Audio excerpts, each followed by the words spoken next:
오늘이 무슨 날인지 아시죠? 모르는구나. 오늘 6.25 75년이 되는 75년이 됐습니다.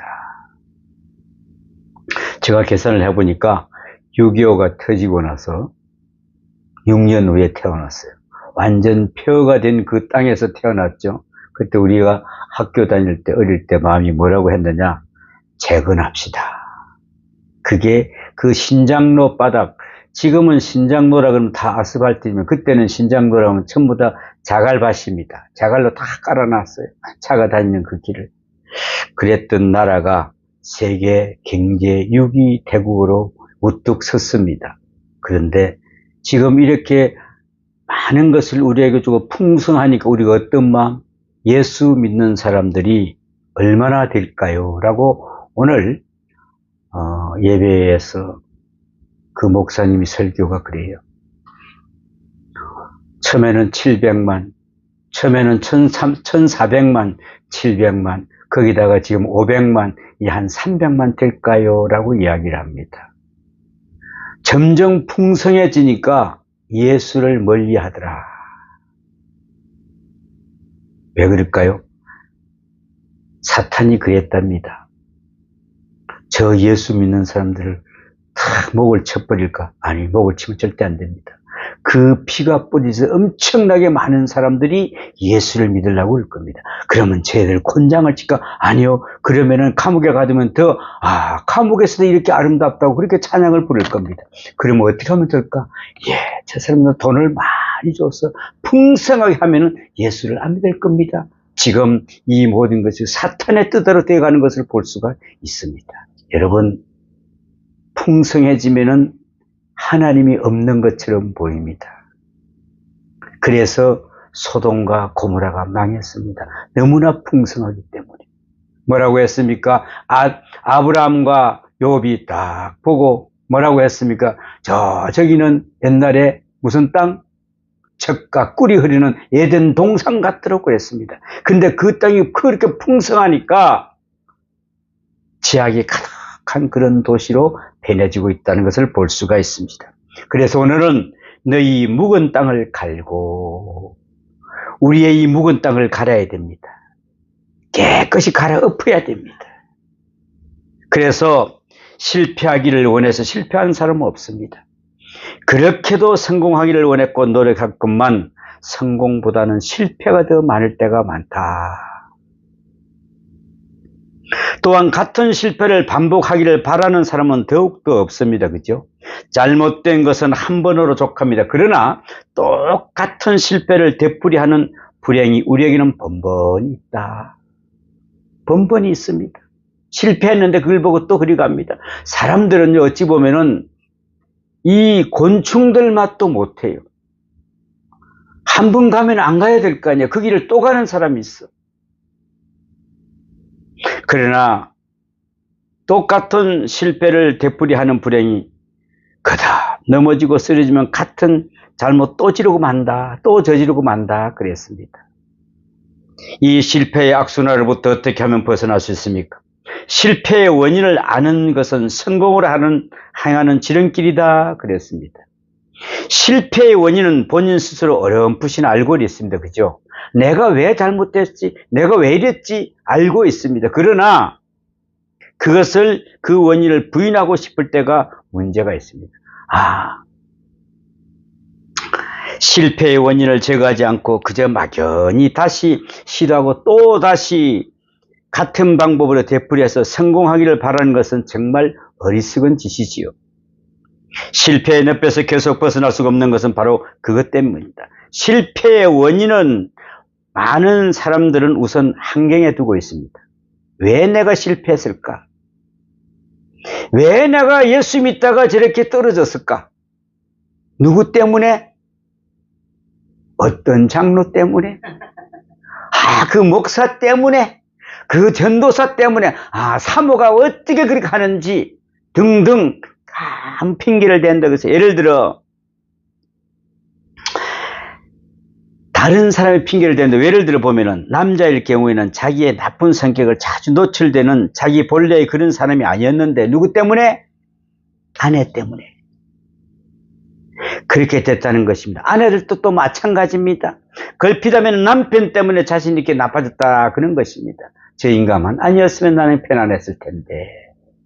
심지어는 나이가 들어가서 주름살이 생기고 흰머리가 나는 것을 상대방 때문이라고 저 인간이 저렇게 나를 속썩이 이렇게 흰머리가 났다고 이렇게 또 이야기한다는 것이지. 늙으면 주름살이 생기고 흰머리 나고 당연한 거 아니겠어요? 응?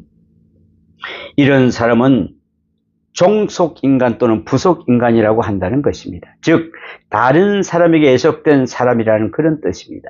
나라는 정체는 전혀 없고 다른 사람이 하자는 대로 내가 변하고 환경에 따라 변하여 나의 존재는 전혀 없다 이런 것입니다. 나의 존재는 없다. 그러나 지혜로운 사람은 원인이 자신에게 있다고 합니다.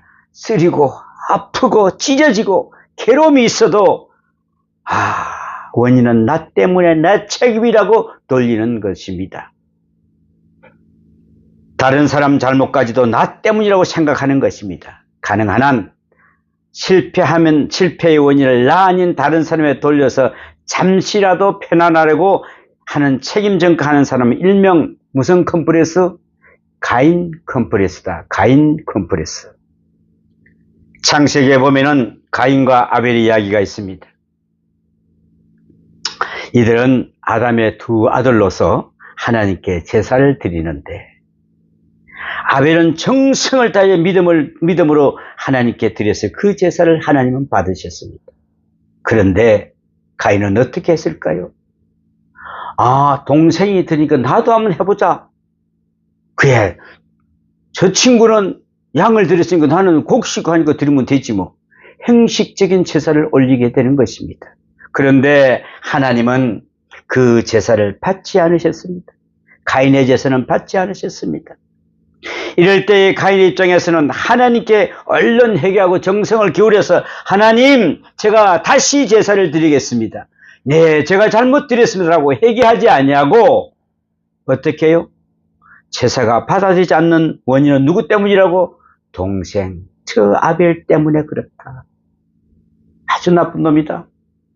저놈만 아니거든 내 거 하나님 거 받으실 텐데 저기 올렸으니까 내 걸 안 받을 때 이렇게 남을 핑계를 대는 것입니다. 이게 바로 가인 컴플렉스예요. 여러분 혹시라도 내가 잘못했다고 남을 원망하지 마십시오. 이거는 자기의 그 남을 비판을 의지하는 컴플렉스 때문에 그렇습니다.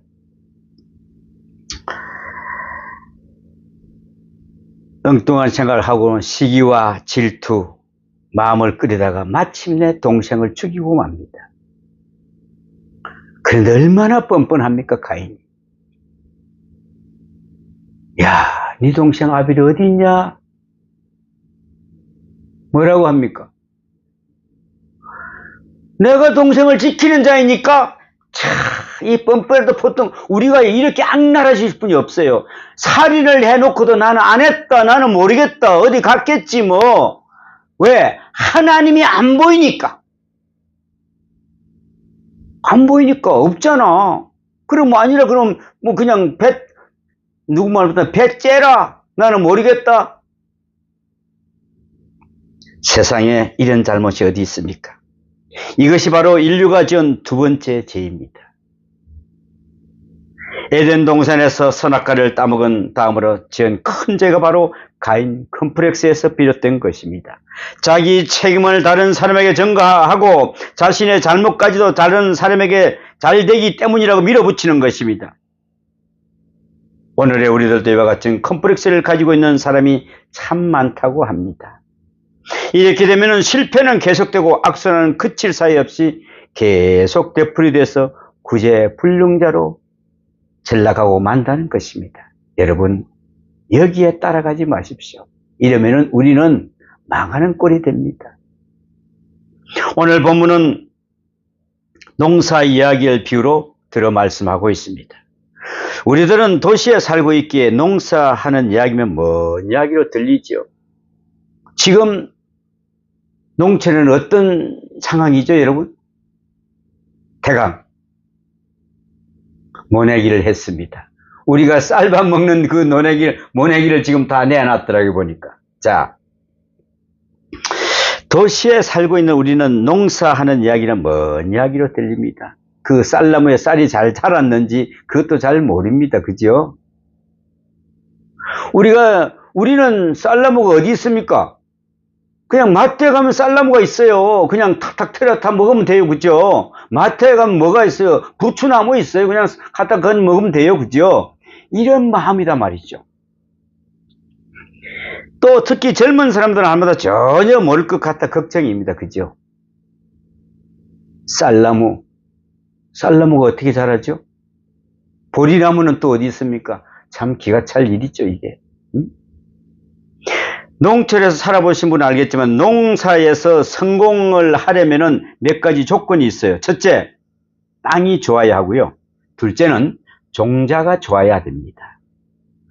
아무리 수고해도 종자가 좋지 못하면 좋은 열매를 기대할 수가 전혀 없습니다. 셋째는 정성 어린 수고가 있어야 한다 그랬습니다. 가정에서 우리가 하초 하나 키우는 것도 그 정성 안 들이면 안 자랍니다. 금방 물질 시가 이자 뿌리가 죽고 말라 죽고 맙니다. 그죠? 정성을 들이지 않으면 제대로 키울 수가 없습니다. 누구나 경험하고 있겠죠. 넷째는 적당한 물과 바람과 햇빛이 있어야 합니다. 이 이상의 몇 가지 조건이 갖추어져야만이 많은 추수를 할 수가 있는 것이죠. 오늘 본문에서는 토양과 씨앗은 참 좋습니다. 문제는 수고하는 농부에게 있습니다. 그가 게을러서 묵은 땅을 갈지 않아서 잡초와 가시가 우거졌습니다. 시골에 가보면 정말 어떤 밭은 깨끗하게 김을 매서 도랑까지 말끔하게 정리되어 있는 반면 어떤 밭은 잡초가 우거져서 도대체가 옛날 사람들이 문자 그대로 뭐라 그러는가 아세요? 그 우거진 밭을 늑대가 새끼치게 될 지경으로 어지러운 밭이다 그랬습니다.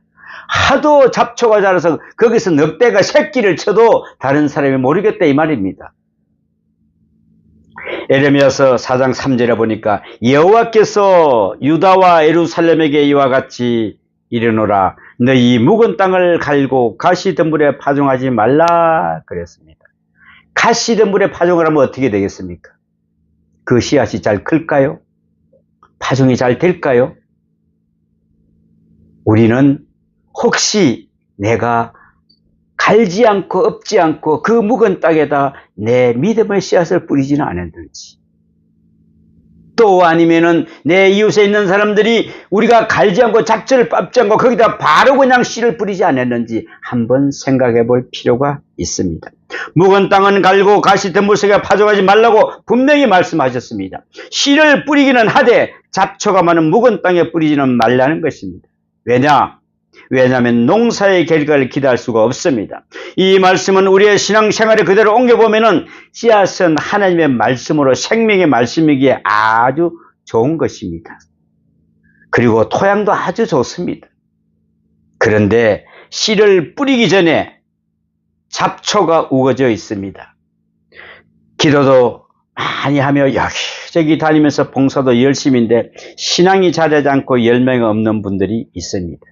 원인이 무엇입니까? 묵은 땅이기 때문에 그렇습니다. 땅을 갈지 않고 묵은 땅에 잡초가 있는 그대로 뿌렸기 때문에 실패한 것입니다. 먼저 묵은 땅을 깨끗이 기경해야 논밭을 갈아야 하면 당연한 이치 아니겠습니까? 묵은 땅에 그대로 씨를 뿌리면 첫째는 씨앗이 손실됩니다. 둘째는 노동력이 또 손실되고요. 셋째는 거두는 열매가 없어서 소망의 손실이 있습니다. 자, 뿌렸으면은 가을에는 당연히 뭘 해야 돼요? 추수를 해 열매를 거두어 드려야 되는데 거둘 것이 없으면 얼마나 낙심하고 허탈하겠습니까? 가보니까 아무것도 없어. 잡초만 무성히 자라 있어. 그러면은 묵은 땅이란 무엇입니까? 첫째, 버려둔 땅입니다. 버려둔 땅. 관리 안 한 땅입니다. 관리 안 한 땅. 게으른 농부에 의해서 오랫동안 버려둔 땅을 말합니다. 이 땅에는 잡초가 우거지고 가시덤불이 무성하게 자라서 마지막에는 이리때가 출몰하게 된다. 이런 이야기입니다. 당연히 있어야 할 것이 있으며 없어야 할 것이 있게 된다는 것입니다. 당연히 해야 할 일을 하지 않으면은 해서는 안 될 딴 일을 하게 된다 그랬습니다. 가령요, 학생들은 시절에 열심히 공부해야 합니다. 그런데 요즘 이 아이들이 공부를 안 해요. 뭐 때문에? 이놈의 휴대폰 때문에. 이것만 들고 앉아있으면 밤새도록 한삼 앉아도 그냥 넘어가는 거예요. 그런데 공부해야 할 시간에 공부를 하지 않으면 해서는 안 될 일을 또 하게 된다는 것이죠. 요즘 우리 현대인들은 옛날에 비하면 모든 것이 편안해졌습니다. 오늘도 제가 오면서 반찬 가게를 한번 둘러봤습니다. 정말 없는 것이 없었습니다. 저녁 때가 되니까 그냥 더 많은 반찬 가지수를 내놨어요. 각종 음식 철저하게 준비가 되어 있고 진열되어 있었습니다. 몇 가지만 가져가서 저녁 식사를 준비하지 않아도 식당을 찰 수 있도록 준비가 되어 있더라고요. 별게 다 있어요. 별게 다 있어. 주부들이 가족들의 건강을 위해서 연구하고 만들어 정성이 들여져야 할 식탁이 즉석으로 해결을 되니 당연히 해야 될 일은 아침부터 정성까지 바빴던 사람들이 어디로 갈까요? 병원에 가게 된답니다. 기가 찰 일이요. 왜요? 그냥 인스턴트 식품 그냥 만드는 간단히 먹이 있으니까 병원에 안 갈 수가 있습니까? 그러면 거기서 또 뭐가 한다고? 가정 문제, 사회 문제 일어나 심각한 지경까지 이러고 있다는 것입니다. 여러분, 이 반찬 한 가지도 필요해서 편안해도 좋죠. 편안해서 참 좋아요. 우리도 두 식구니까 뭐 사 먹자 그냥 아이고 귀찮은데 할 수 있어요.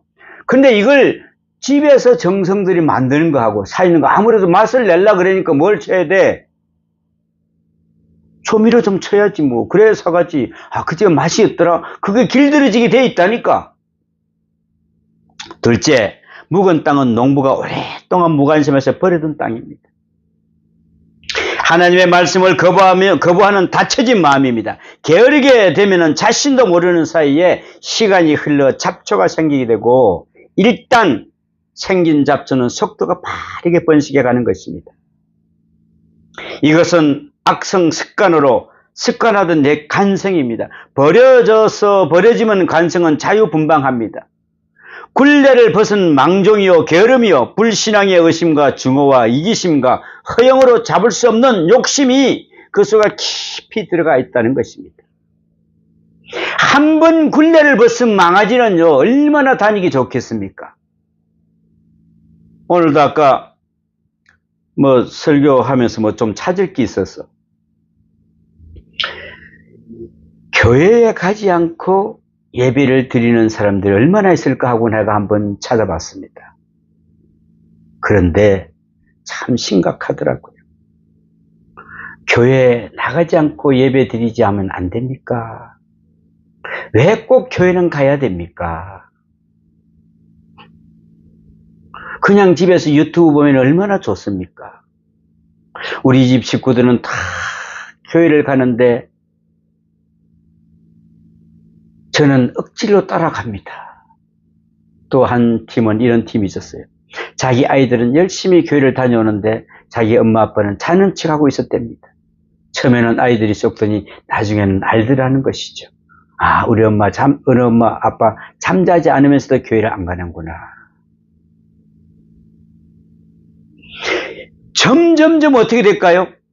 이제 그 아이들 신앙까지도 완전히 묵은 땅이 되기 시작합니다.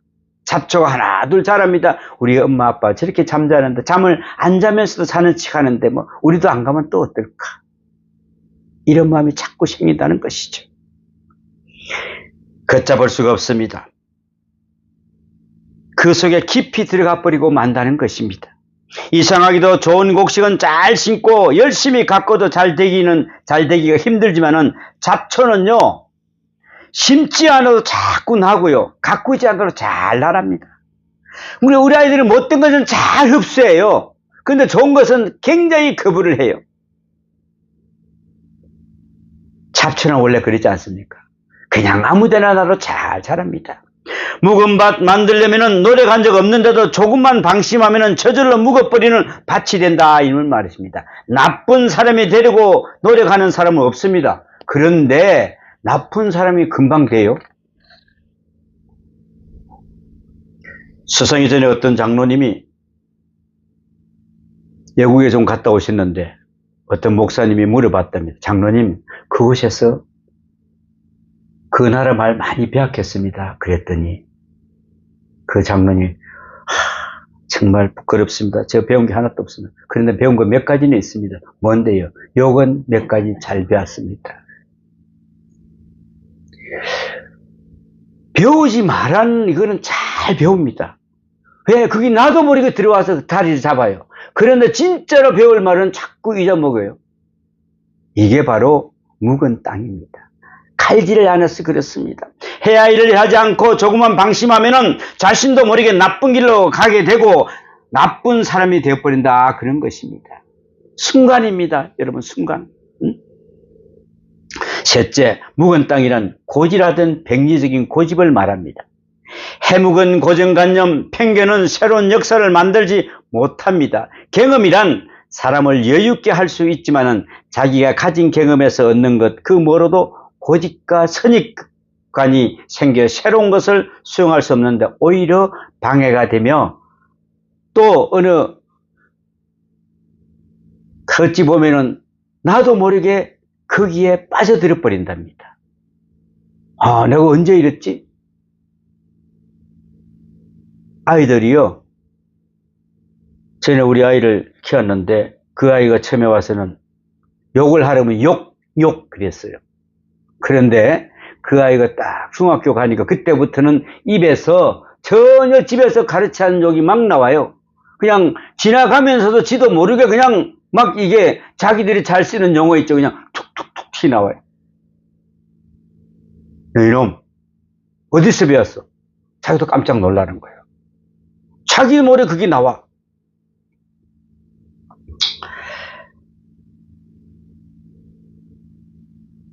우리가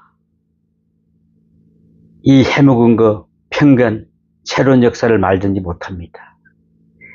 경험이란 사람이 여유있게 할 수는 있지만 자기 가진 경험에서는 그 무엇으로 고집과 선교로 우리는 받을 수가 있다는 것입니다. 어느 가난한 가정에 외아들이 하나 있었습니다. 아버지는 노동을 하면서 하루하루 겨우 살아가는데 외아들이 공부를 잘 못합니다. 이 아들은 공부 못하는 이유를 아버지께 돌립니다. 아버지가 능력이 없어서 학비도 제대로 주지 못하면서 게다가 술까지 자주 마십니다. 그래서 어찌 내가 공부를 잘할 수 있겠냐고 정말 못마땅히 생각합니다. 그리고 아버지를 미워했습니다. 어머니는 열심히 교회에 열심히 다니며 아들 위해 기도했지만 아들은 교회에 나가기를 거부합니다. 어느 날 저녁 늦게 술이 취해서 돌아온 아버지를 어머니는 아주 반갑게 맞이하면서 얼마나 시장하시냐고 언제나 그러듯 남편을 위해 주었습니다. 그리고는 배가 고플 때는 밥을 잡수셔야지 술을 드시면 되겠냐고 걱정을 합니다. 그러자 아버지의 대답이 이랬습니다. 장사하는 사람들이 밥은 외상을 주지 않지만 술은 외상을 주기 때문에 일은 없고 배가 고프면 술을 먹는다 그랬습니다. 그렇죠. 옛날에도 술은 예상을 잘 줬습니다. 요새도 술을 예상은 잘 주나 그는 잘 모르겠는데 이런 이야기를 듣자 아들은 아버지를 미워하고 원망했던 것이 죄송스러웠습니다. 아, 아버지가 술을 마시는 것은 배를 채우기 위해서 한잔하고 들어오시는구나. 배가 고팠어. 이때부터 그는 회개하고 눈물을 흘리며 아버지의 형편을 이야기되었다 그랬습니다. 쓸데없는 고집과 편견은 우리는 버려야 합니다. 그래서 묵은 땅을 갈아 좋은 말씀이 바뀔 수 있도록 우리는 해야 합니다. 넷째로 묵은 땅은 가증한 것이라고 본문은 말씀하고 있습니다. 가증은 윗선입니다. 거짓된 진실로 이야기하는 것입니다. 특별히 종교적인 가증함이 큰 문제입니다. 거룩한 것을 위장하고 교회를 위하여 또는 하나님의 영광을 위하여라는 미명하에 어려운 척 선한 척 하는 가증함이 있다는 것입니다. 이거 우리 뜯어 고쳐야 됩니다. 누군가를 위한다는 그 속에 무슨 악이 있다는 말씀입니다. 잡초와 가시덤불이 있는 묵은 땅은 아무리 씨를 뿌려도 앞에서 열과 몇 가지 이유로 전혀 소용이 없게 된다는 것입니다. 그래서 성경은 이런 땅을 기경하라는 것입니다. 잡초와 가시덤불이 있는 곳에 언제까지나 씨를 뿌리겠느냐? 이제 이 어리석음을 멈추고 실패의 원인을 똑바로 알아 묵은 땅을 갈아엎자 그러고 있다는 것입니다. 여러분, 우리는 묵은 땅을 갈아엎어야 됩니다. 나는 혹시 내 마음이, 내 주위, 내 이웃이 묵은 땅은 아닌지 다시 한번 우리는 점검해야 됩니다. 여기다가 씨를 뿌린다고 그 씨가 자랄 수 없다는 것입니다. 그리하여 묵은 땅에 씨 뿌리는 어리석음을 되풀이하지 말고 옥토를 준비하자는 것입니다. 실패의 원인을 알았으니 깊이 우리는 갈아야 합니다.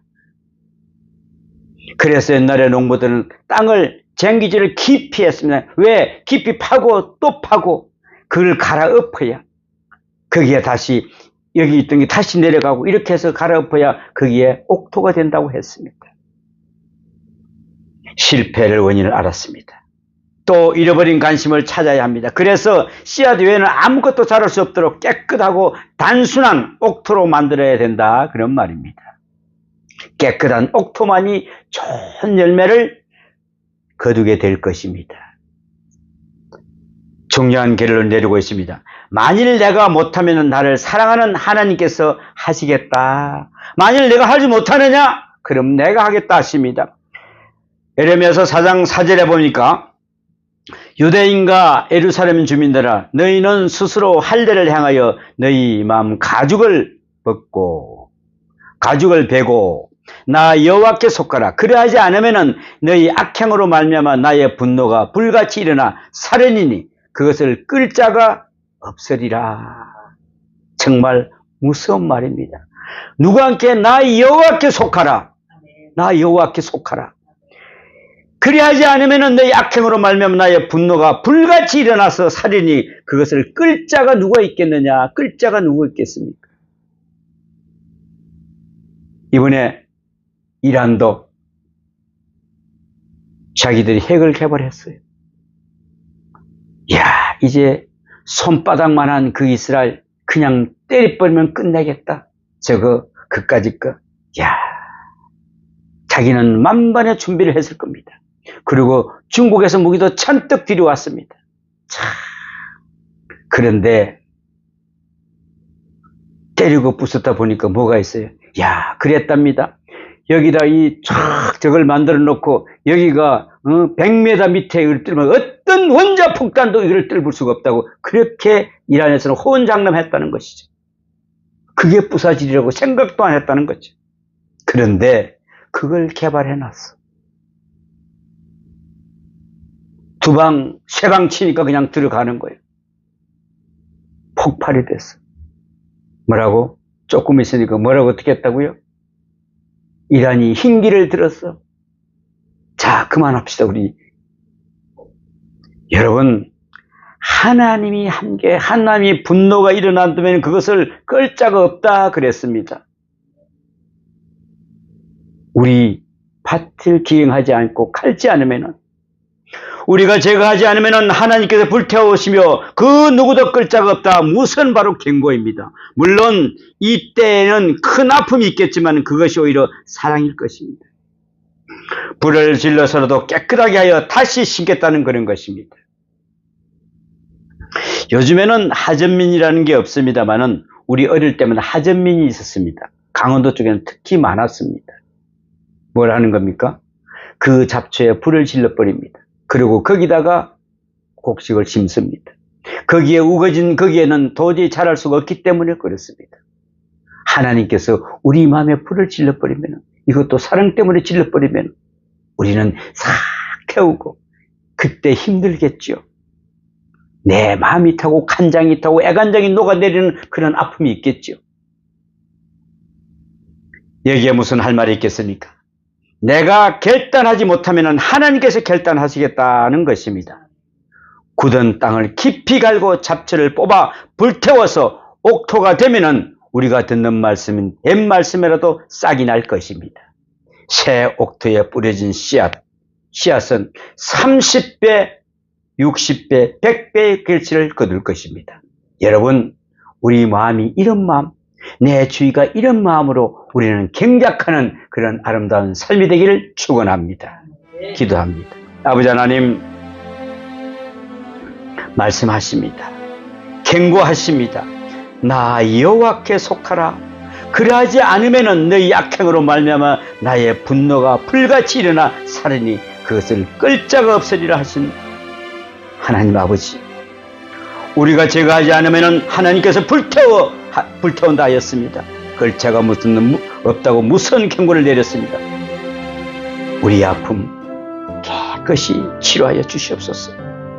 하나님께서 우리를 불태울 때, 더럽고 추한 것을 불태울 때 그것이 바로 사랑일 겁니다. 그 사랑을 받아들이고 주여 이 죄인을 용서하여 주시옵소서.